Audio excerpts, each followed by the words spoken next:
Hello class 11th students, sets के first exercise के 5th question को हम लोग आज के वीडियो में सॉल्व करेंगे। क्वेश्चन कह रहा है list all the elements of the following set. तो हमें यहाँ पे ढेर सारे सेट्स गिवन है, हमें इनके एलिमेंट्स को लिखना है।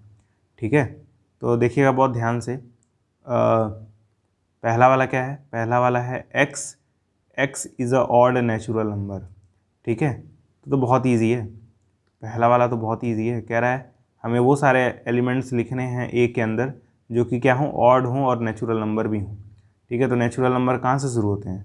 नेचुरल नंबर जो होते हैं वो 1 2 3 4 डॉट डॉट डॉट इस तरह से चलते चले जाते हैं, लेकिन हमें इनमें से सिर्फ ऑड वाले लिखने हैं। तो ऑड में 1 आ जाएगा तो 1, 3 आ जाएगा 3, ठीक है, फिर 5, फिर 7 डॉट डॉट डॉट इस तरह से आते चले जाएंगे। ठीक है, तो पहले वाले का आंसर क्या होगा? ये होगा।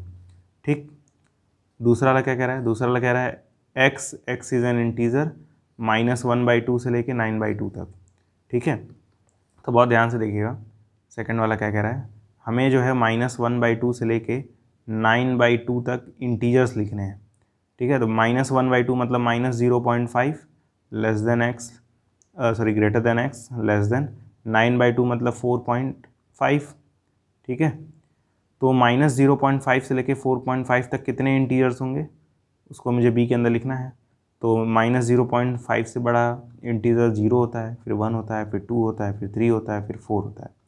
4 तक ही जाएंगे, 5 नहीं लेंगे क्योंकि हमें 4.5 से पहले ही आ जाना है। तो 4 जो है 4.5 से पहले आ जाएगा। तो दूसरे वाले सेट के अंदर 0 1 2 3 4 आएगा। तो कुछ नहीं करना था, -1/2 को पॉइंट में बदलिए, 9/2 को पॉइंट में बदलिए। वहाँ से क्लियरली दिखेगा कि इन दोनों के बीच में कौन से इंटीजर्स आएंगे। ठीक है, 0 तो आएगा क्योंकि वो इससे बड़ा होगा, 1 आएगा, 2 आएगा, 3 आएगा, 4 आएगा, 5 नहीं आएगा क्योंकि 5 इससे बड़ा है, हमें बस छोटा लेना था 4.5 से। ठीक है, थर्ड वाला करेंगे, तब तक इसे नोट कर लीजिए। थर्ड वाला क्या है? C x. X is an integer x square less than equal to 4। हमें ऐसे इंटीजर लेने हैं जिनका स्क्वायर करने पे 4 से कम है। ठीक है, तो बहुत ईजी है। मैं अगर -1 का स्क्वायर करूँगा तो 1 आएगा जो कि 4 से छोटा होता है। मैं 0 का स्क्वायर अगर करूँगा तो 0 आएगा जो कि 4 से छोटा होता है। ठीक है, मैं 1 का अगर स्क्वायर करूँगा तो 1 आएगा जो कि 4 से छोटा होता है। ठीक है, मैं 2 का स्क्वायर करूँगा तो वो 4 आएगा। 4 जो है वो इक्वल होता है 4 के। ठीक है, तो ये वाली इनइक्वालिटी सही है। उसी प्रकार मैं चाहूँ तो -2 जो है इसका स्क्वायर अगर आप करेंगे तो 4 आएगा, तो वो भी 4 से छोटा है, उसका इक्वल तो होता ही है। आपको इक्वल वाला भी लेके चलना था। तो -1 जो है वो एक ऐसा इंटीजर है जिसका स्क्वायर करने पे 4 से छोटा आ रहा है। ठीक है, उसी तरह 0 1 2 और -2 भी आ रहे हैं। तो सी वाला सेट क्या हो जाएगा? सी वाला सेट हो जाएगा -1 से नहीं -2 से। ठीक है, -2 -1 0 1 2। ठीक है, तो बस इतने ही एलिमेंट्स होंगे जिनका स्क्वायर करने पे 4 से छोटा आएगा या उसके इक्वल आएगा। आप जैसे ही -3 लेंगे तो 9 हो जाएगा स्क्वायर करने के बाद। 9 4 से छोटा तो होता नहीं है। या आप चाहें 3 लेंगे तो 3 का स्क्वायर करेंगे तो वो 9 हो जाएगा जो कि 4 से छोटा होता नहीं है। ठीक है, तो उम्मीद करता हूँ आपको तीसरा वाला समझ में आ गया होगा।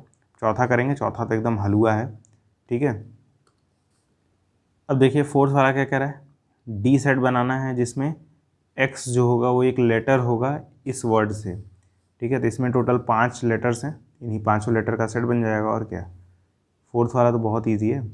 डी इक्वल्स टू क्या हो जाएगा? सेट में लिखेंगे एल ओ वाई ए, वापिस एल नहीं लिखेंगे।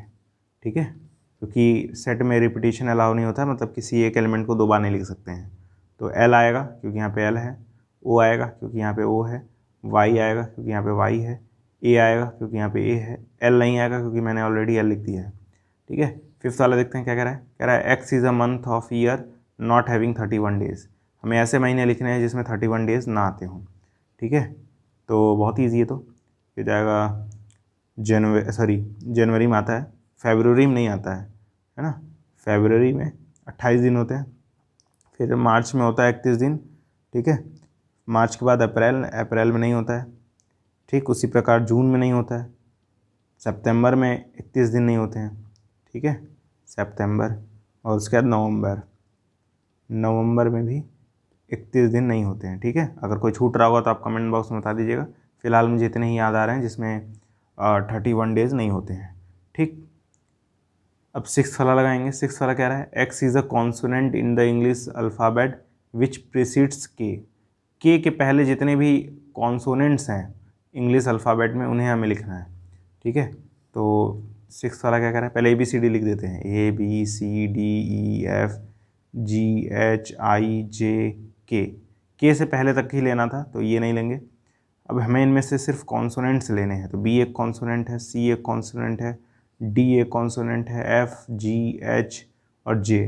ठीक है, तो सेट के अंदर क्या जाएगा, सेट के अंदर आ जाएगा B C D F G H और J। ठीक है, यही होगा हमारा लास्ट वाले का आंसर। ठीक है, उम्मीद करता हूँ आपको समझ में आया होगा। अगर समझ में आया है तो मुझे एक होमवर्क देने दीजिए। होमवर्क है आपको मैं एक जेड सेट बना रहा हूँ।